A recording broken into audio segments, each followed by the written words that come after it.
నా student MCA student ఒక ప్రశ్న అడిగాడు. ఫేర్వెల్ అయిపోయింది, కూర్చొని భోజనం చేస్తున్నాం.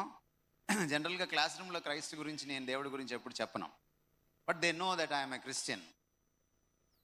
సో మాట్లాడుకుంటూ ఉన్నాం, స్టూడెంట్స్తో చాలా ఫ్రెండ్లీగా ఉంటాం కాబట్టి సార్ వచ్చి అడిగాడు, సార్ శ్రీకృష్ణ పరమాత్ముడు శిశుపాలుని 99 తప్పులు క్షమించాడు, 100వ తప్పు చేస్తే చంపేశాడు.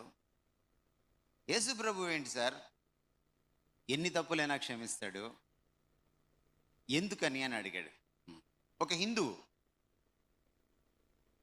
లక్ష్మారెడ్డి అబ్బాయి పేరు. నేను అన్నాను, ఆయన ఎందుకు క్షమించలేకపోయాడంటే, క్షమించడానికి అక్కడ పునాది లేదు. ఇక్కడ క్షమించడానికి క్రీస్తే తన రక్తాన్ని చిందించాడు. పరిమితమైన మానవుడు చేసినటువంటి పాపాలకు అపరిమితమైన దేవుడు వచ్చి తన ప్రాణాలను పెట్టాడు కాబట్టి ఎంతటి తప్పైనా క్షమించగలడు, ఎన్నిసార్లైనా క్షమించగలడు, ఎంతమందినైనా క్షమించగలడు. అదే క్రీస్తుకి కృష్ణకి ఉన్న తేడా. చెప్పండి.